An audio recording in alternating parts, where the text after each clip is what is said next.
Roosevelt died at 45. Same day my dad was shot at 45 in the European theater. On the 12th? Really? 12th of April, 1945. And then 1983, that was the day my grandmother died. Kind of a scary day. It is now 11 o'clock. Welcome here to the Friday, April 11th, 2025, Lewis and Clark Augusta Government Day public meeting. We will. I always try to, give people a chance to stand up and get the Pledge of Allegiance done. Well, anyway, let's do it. I pledge allegiance to the flag of the United States of America and to the republic for which it stands, one nation under God, indivisible, with liberty and justice for all. Thank you. It's about time you showed up. We were waiting for you. I was working. You were working? Welcome. Glad you're here. Small crew today. Okay. Introductions. To my immediate right is world famous Andy Hunthausen, skier extraordinaire. And to my left is County Commissioner Tom Rolfe, who is a driver extraordinaire. He drove us up here safely. And to his immediate left is Roger Walls, our Chief Administrative Officer. And Jenny Chambers, who runs most of the civilized world, but more particularly Public Works Department for Lewis and Clark County. Greetings, everybody. We have a sign-in sheet. I hope you will, we need a few more signatures on this thing. There's an agenda up here. Mine on there twice. Well, yeah, that way it looked like we had more people.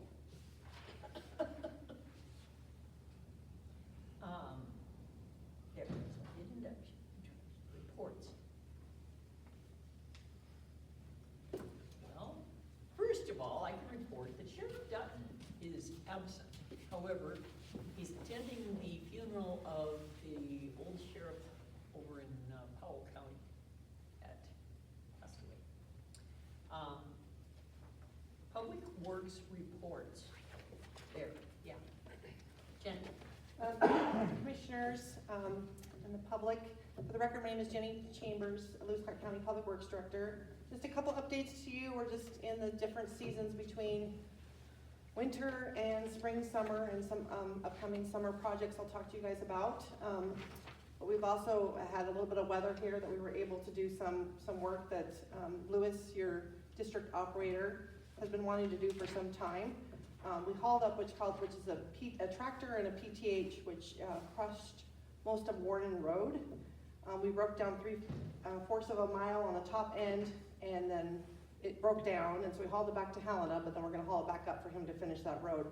What that does is it chews up the gravel that's underneath an existing road base, and allows us to kind of reshape the road without having to get new material hauled in. So it's a pretty cost-effective way to use the natural material that exists on the road location. So we were able to do that.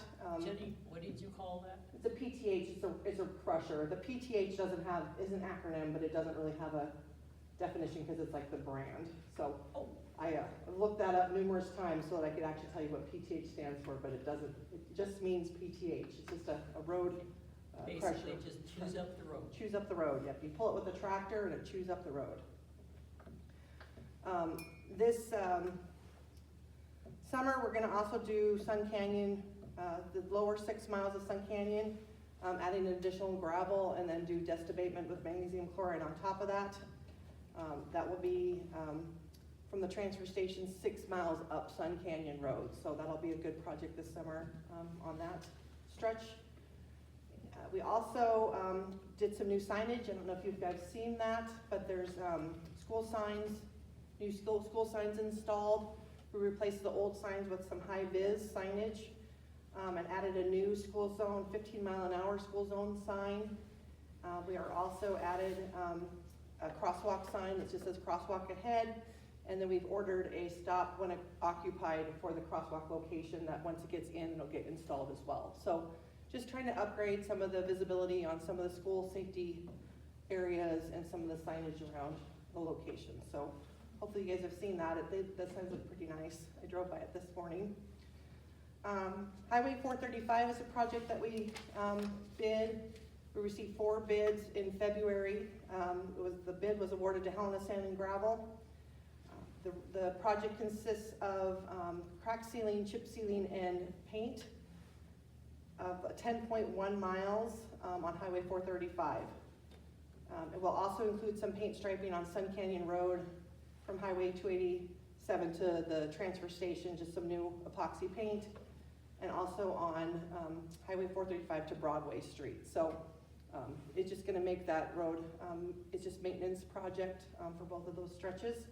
Just to give you an idea of what the cost is for the maintenance, it was, the bid was awarded at $534,420.75 for those about 10.1 miles of road. So it's pretty, it's important to do the maintenance activities, but they do come with a cost. We anticipate, we issued the notice of proceed to Helena Sand and Gravel. They want to get out early this year to get that done, so they're looking at maybe the end of April or the first part of May.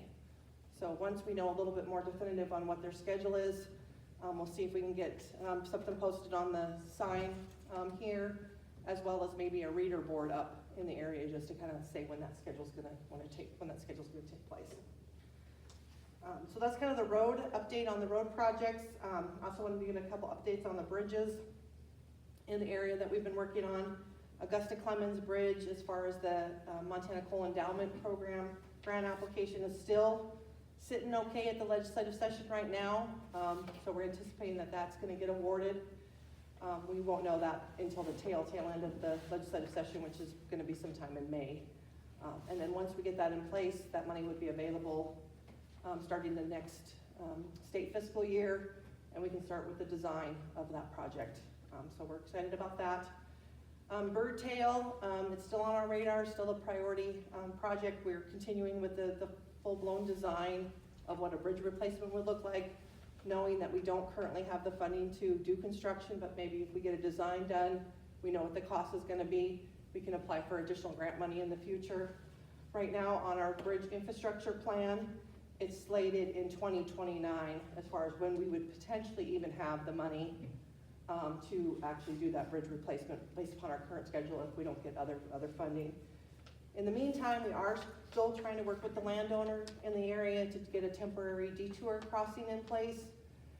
We sent them a draft agreement at the end of February, and that agreement is in their review through their legal and their chains based upon that process. So we do have a meeting scheduled with them on Monday, which is good to talk about that.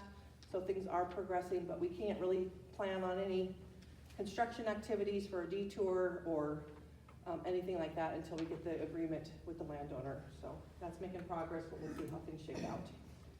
And then this the last thing I was gonna mention is today is the Augusta Solid Waste Board meeting for solid waste. They'll be at 1 o'clock here.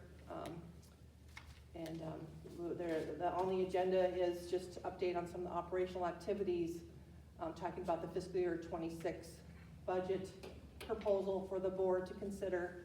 And I can tell you that the budget's looking really good for the solid waste district. So the changes that the board's made in the last couple of years where there was gonna be a deficit and the slight rate increase, it's looking really good where we might even be able to save for capital improvement plan for like a backhoe replacement in the future and some of that stuff.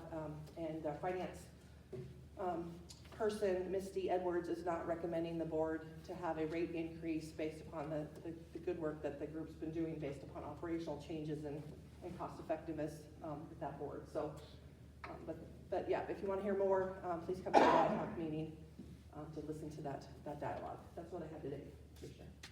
Thank you so much. It's just a pretty upbeat message. There ended the public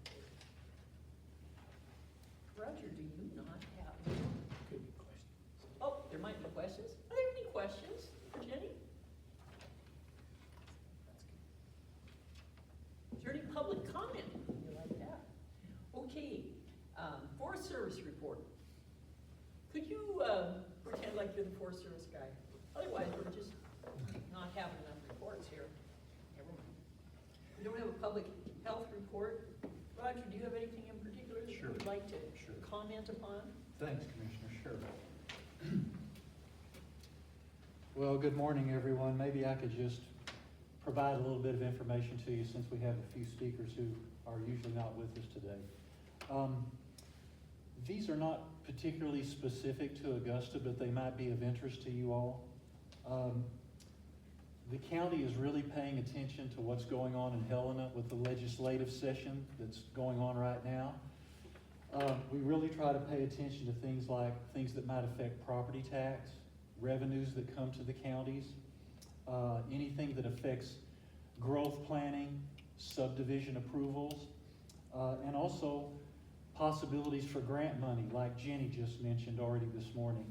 And I think that so far in the legislative session, I think every one of our commissioners has gone to the session already to give testimony to the legislatures about what our position might be about things that might affect our county.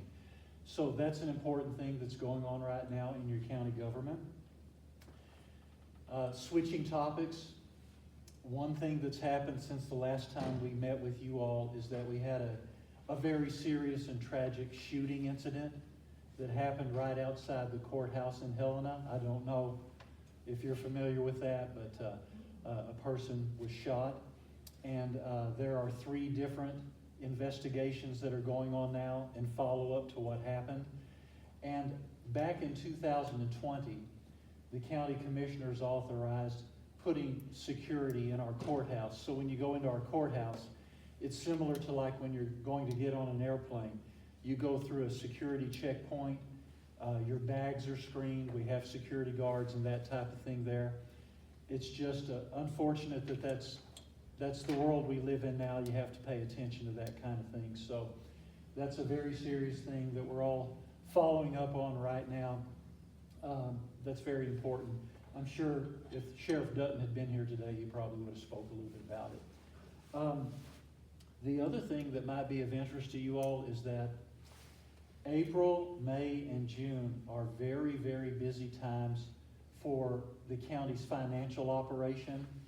Starting in May is when our county commissioners usually start having meetings with all the different departments and all the other elected officials to get presentations about their budgets and any requests they have for funding. And eventually the commissioners make all of those decisions about what to approve and what not to approve that are in the county budget. So whether it's Jenny and her department and her team, or the sheriff, or the county attorney, the list goes on and on. So a lot of that's going on right now. But there is one unique thing that's going on. When we put our budget together, it's very similar to what you might do in your own life. We do an estimate of the revenues that we have, and then we look at what the expenditure requests are. And we do have a unique thing that's going on right now. Have you all heard about what are called the opioid settlements?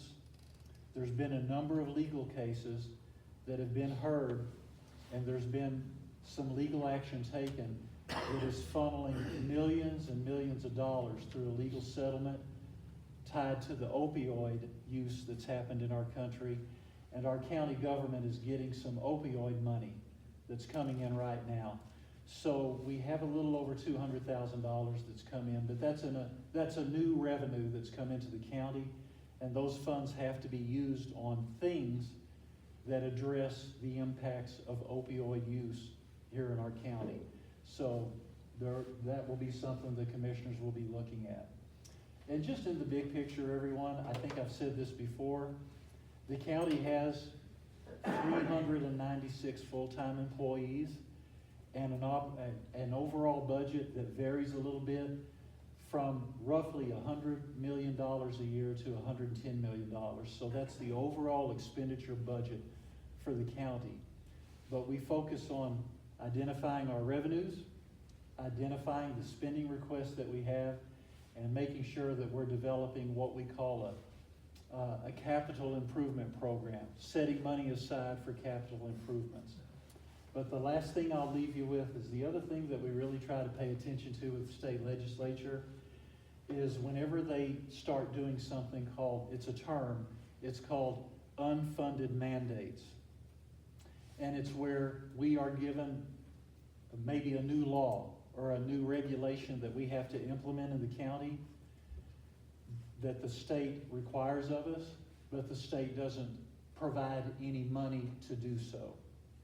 So for instance, that we have to videotape every county commission meeting. Or, I'll just pull this out of the air. This isn't the case, but if our state legislatures were to pass a law to say every restaurant in the county has to be inspected 6 times per year, well, that would be an unfunded mandate if they gave us that regulation but did not provide any funding. When that happens, we have to go and find the funding from the county's sources. And a lot of times that could mean property taxes, or it could mean charging fees to do that. So it's just something we try to pay attention to. It's called unfunded mandates. So anyway, just wanted to mention that. That's a big deal for us this time of year as we pay attention to those things. So thank you, Sheriff Payne. Thank you, everybody. Just a couple of comments about some things that are going on. Any further comments?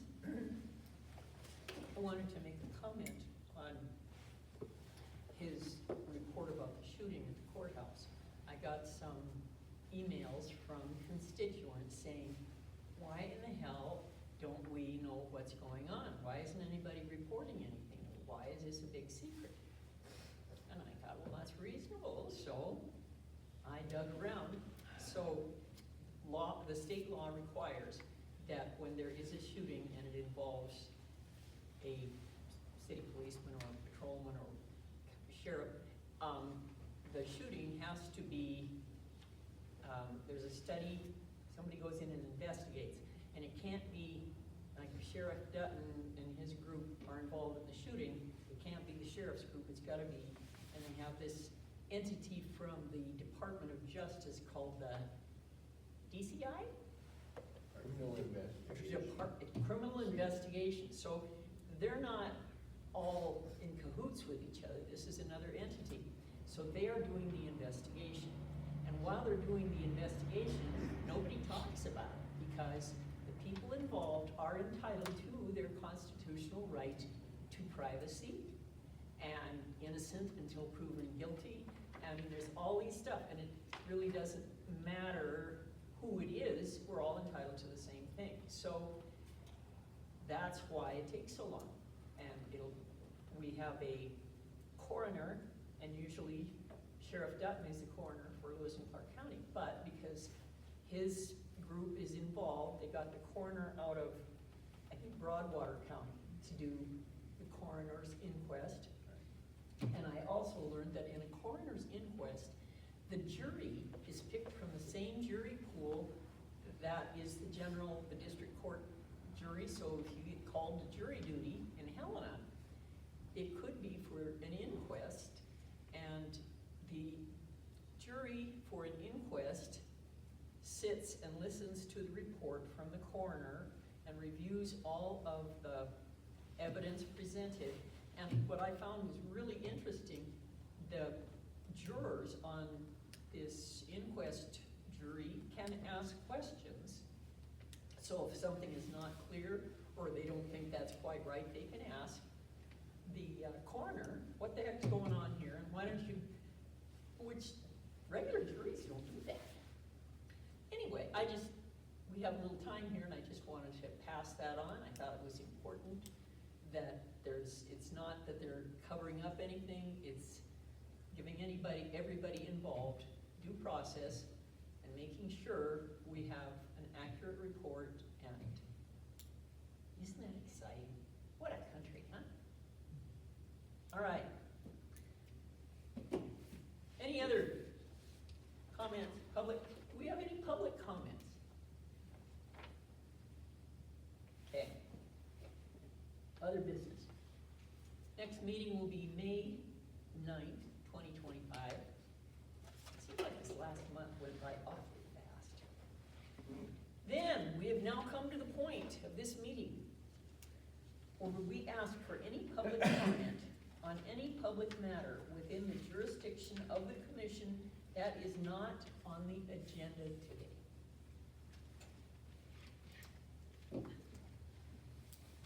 Seeing none, this meeting is adjourned. There. Amen. Through it with almost no, Amen, hallelujah.